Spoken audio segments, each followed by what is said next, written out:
Bom dia, gente.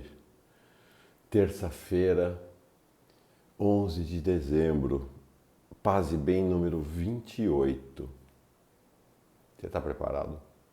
Está preparada? Pois nós vamos passear hoje e nos próximos dias. Eu pensei 2 dias, talvez 3, quem sabe 4. Vamos deixar que nosso convidado nos tome pela mão e nos leve para passear pelos jardins que ele plantou. E a gente vai se maravilhar. Tenho certeza que a gente vai se maravilhar. E muitos, eu inclusive,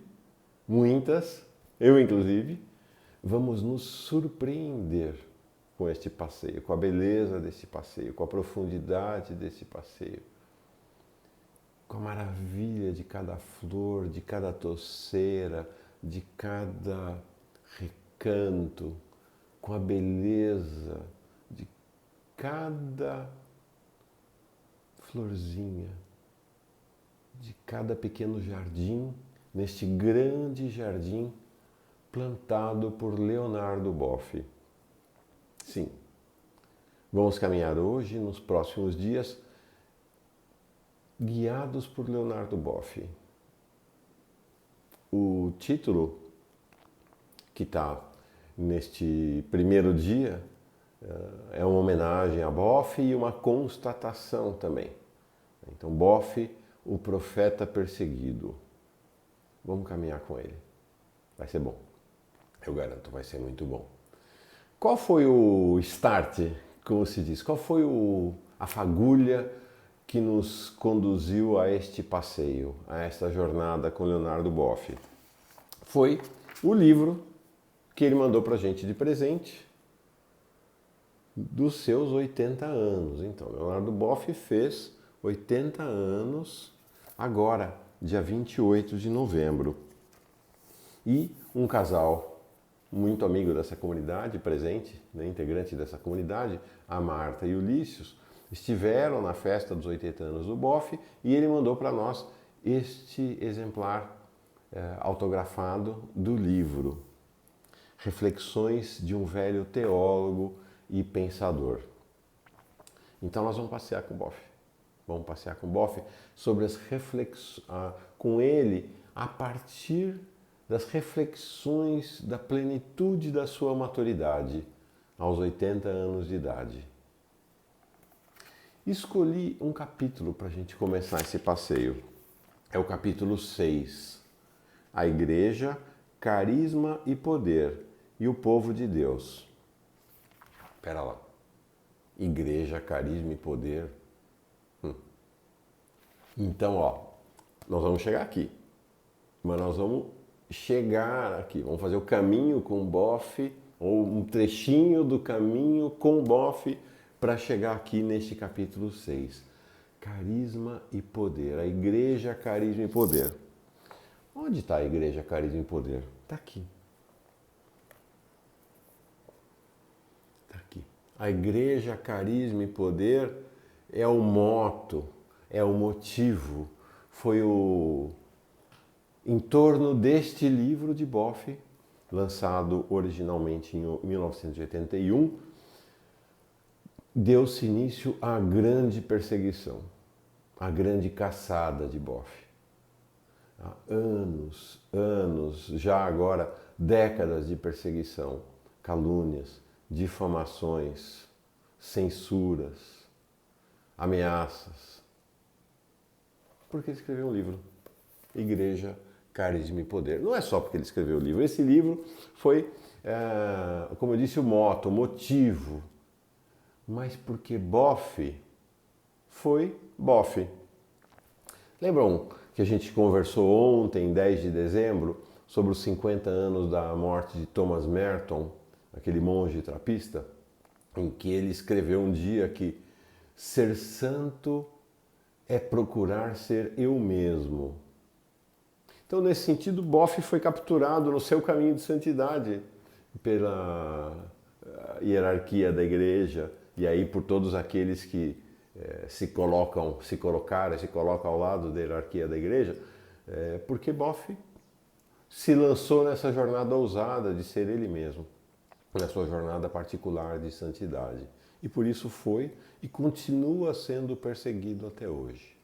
Pois bem, Igreja, Carisma e Poder. Essa edição aqui é a terceira edição de 1982, tá? Como sempre, todos os livros que eu mencionar aqui, a referência vai estar na descrição do encontro de hoje.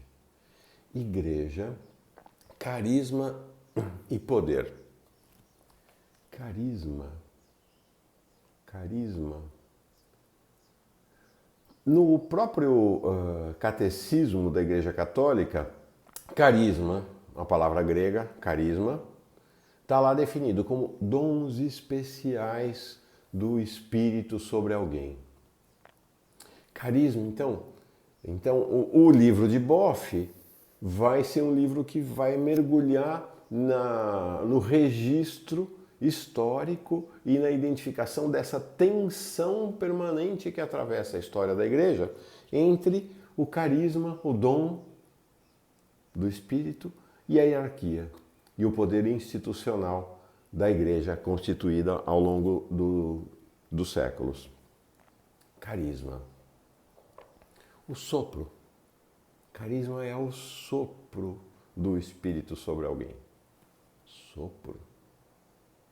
Mas espera, a gente ouviu essa ideia de sopro, essa palavra sopro, esses dias também, que foi as bem-aventuranças. Estão lembradas das bem-aventuranças?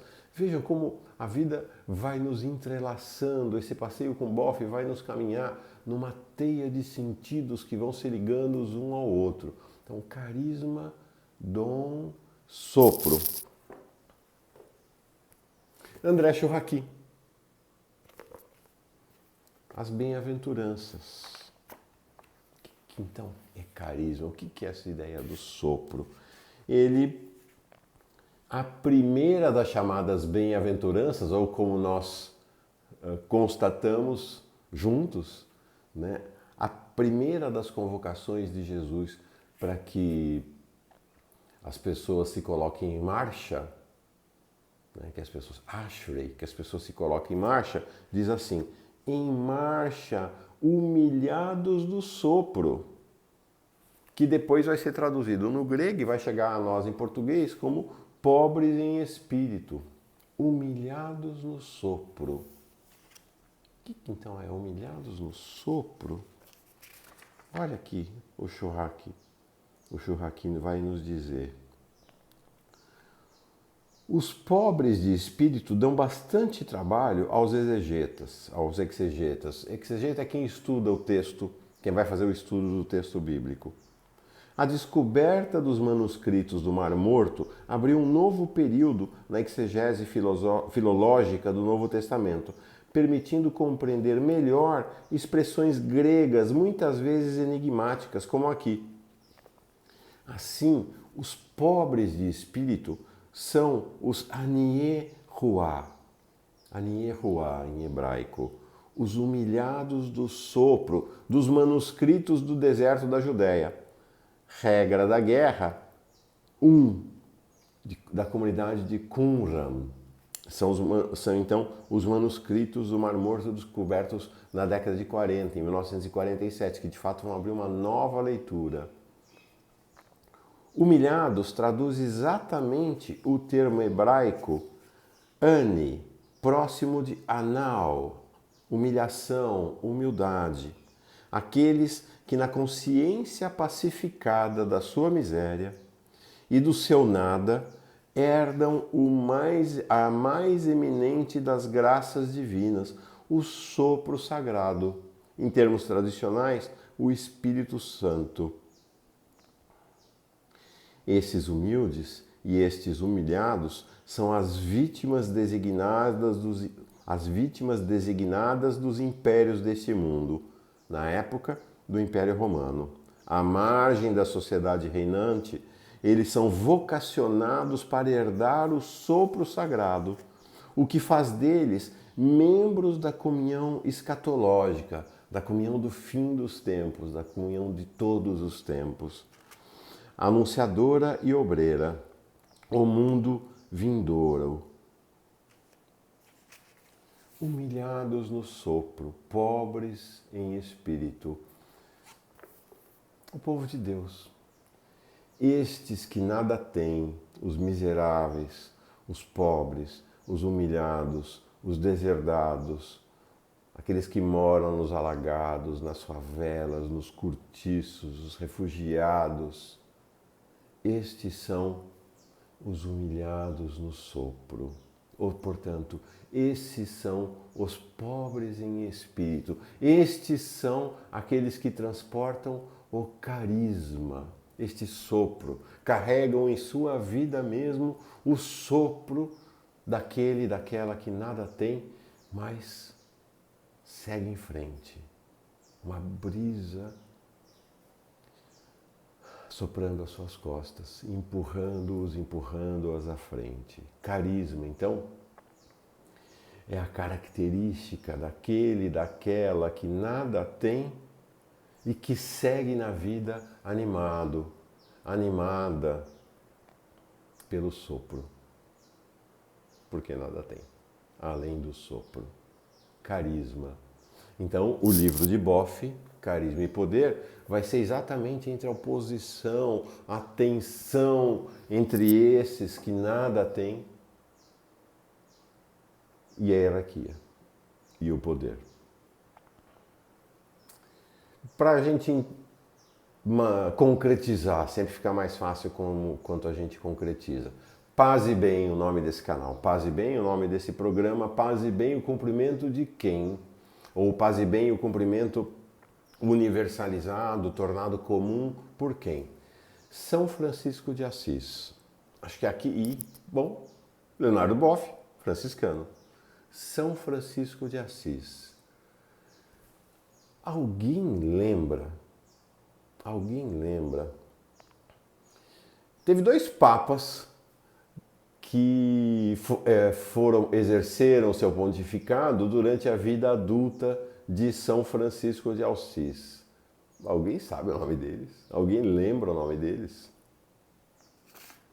O mais famosinho deles, inclusive, Inocêncio III, mas depois teve Honório III. Alguém lembra? Poder. Inocêncio III, Honório III. Poder. A hierarquia da igreja.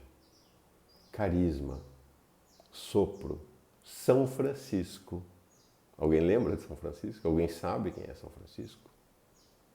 Então, a igreja e toda a caminhada da humanidade nesse caminho da espiritualidade, da busca da humanidade, da santidade, no sentido de Thomas Merton, na busca da humanidade de ser ela própria, está sempre animada por este sopro daquele, daquela que escolhe nada ter.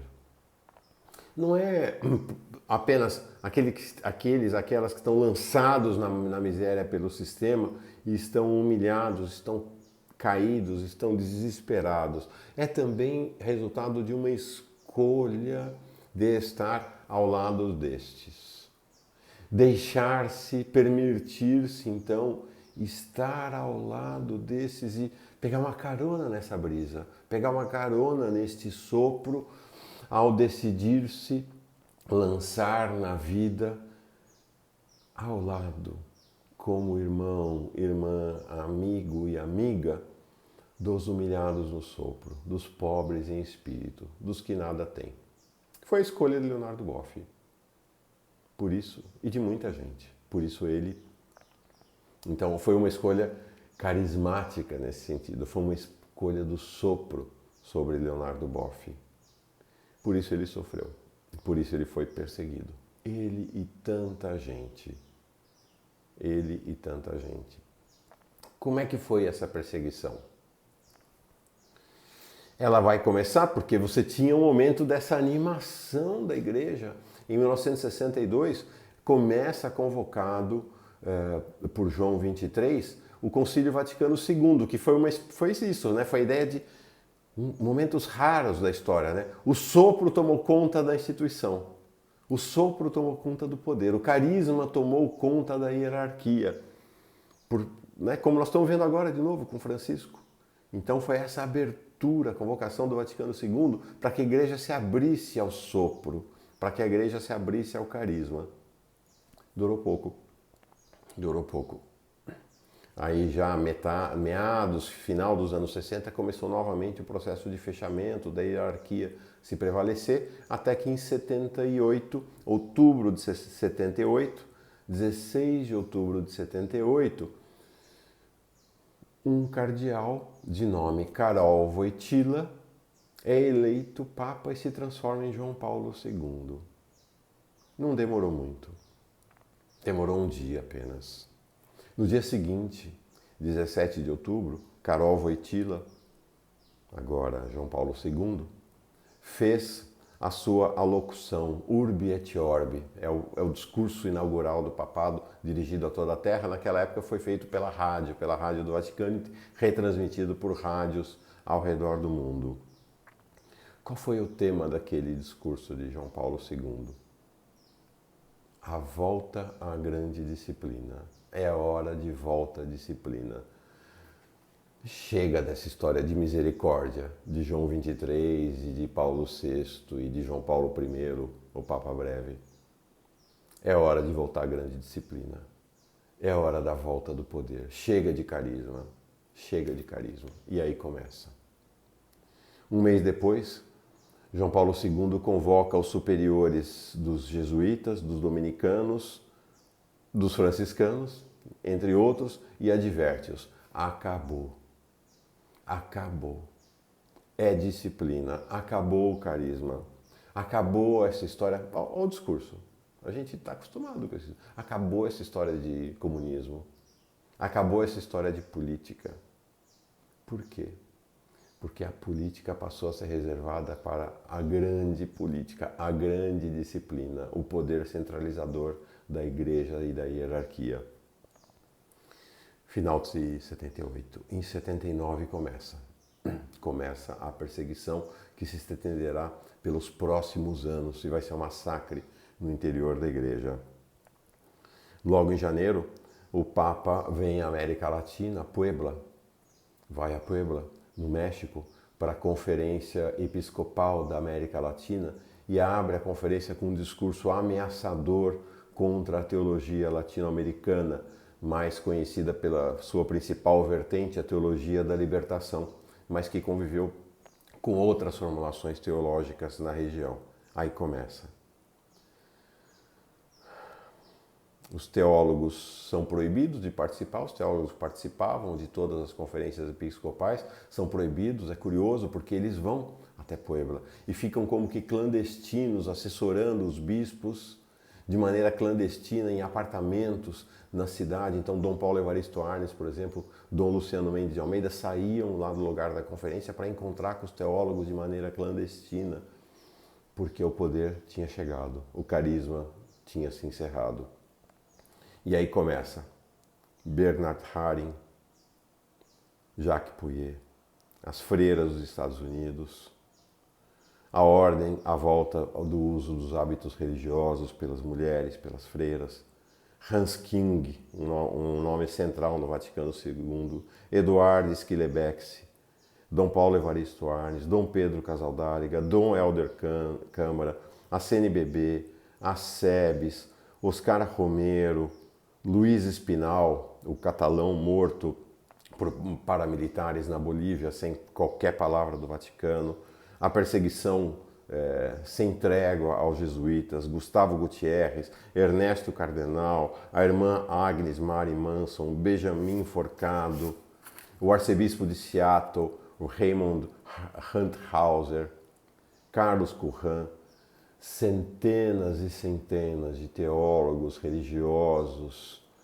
padres, bispos, leigos e leigas perseguidos de maneira brutal pela liderança da igreja, até chegar a Boff.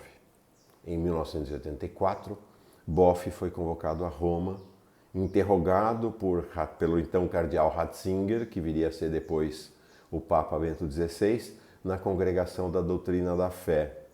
Ele diria anos depois: sentei na mesma cadeira dos julgados pela Inquisição. Sentei na mesma cadeira que Giordano Bruno, queimado vivo por ordem da Inquisição em 1600, e Galileu Galilei. Sento na mesma cadeira, no mesmo banquinho em que sentaram Giordano Bruno e Galileu Galilei, que pediu perdão à Igreja, à Inquisição, à hierarquia da Igreja, por ter formulado a ideia do heliocentrismo, de que o Sol era o centro do universo e não a Terra, e foi condenado à prisão perpétua.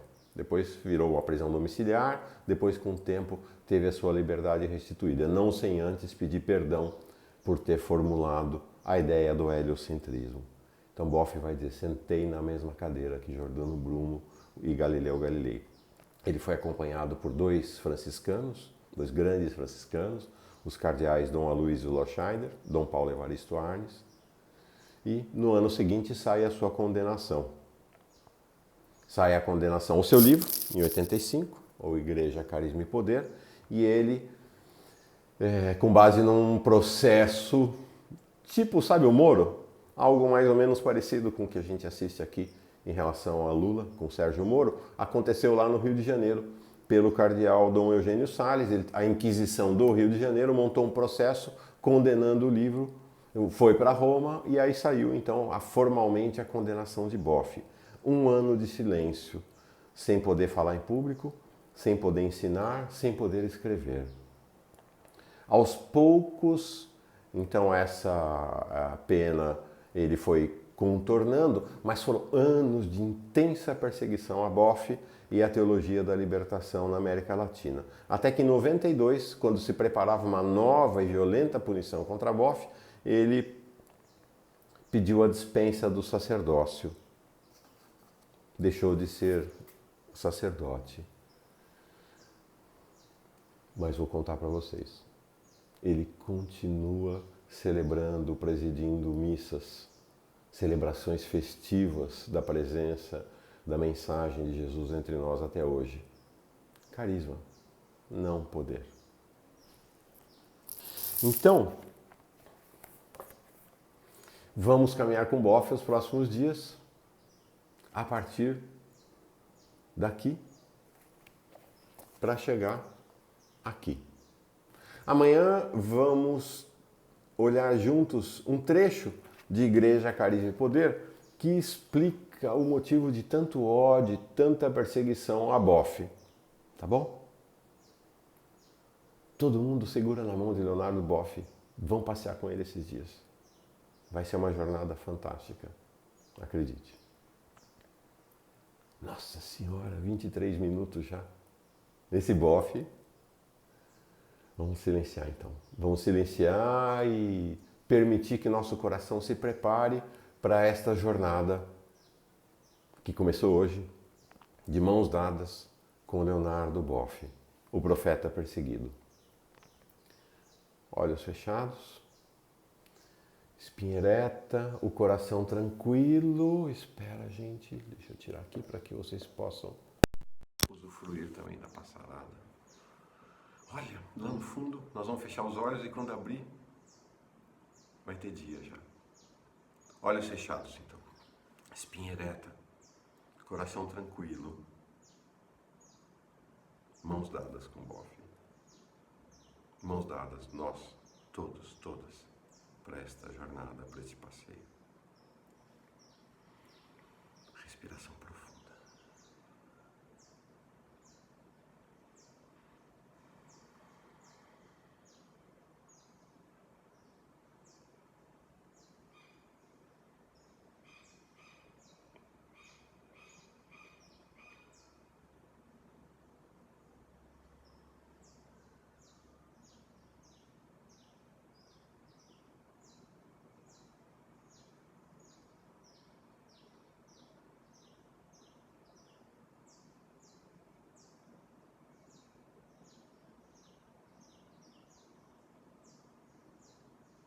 Ok, abrindo os olhos. Estão vendo já? Olha, clareando lá atrás. Estou emocionado, porque Boff vai nos conduzir esses dias. Hoje, amanhã, talvez até a quinta-feira ou sexta-feira, quem sabe. É um passeio, uma jornada. A gente sabe como começa, não sabemos quando termina. Paz e bem, gente. Paz e bem. Boa terça-feira para todo mundo.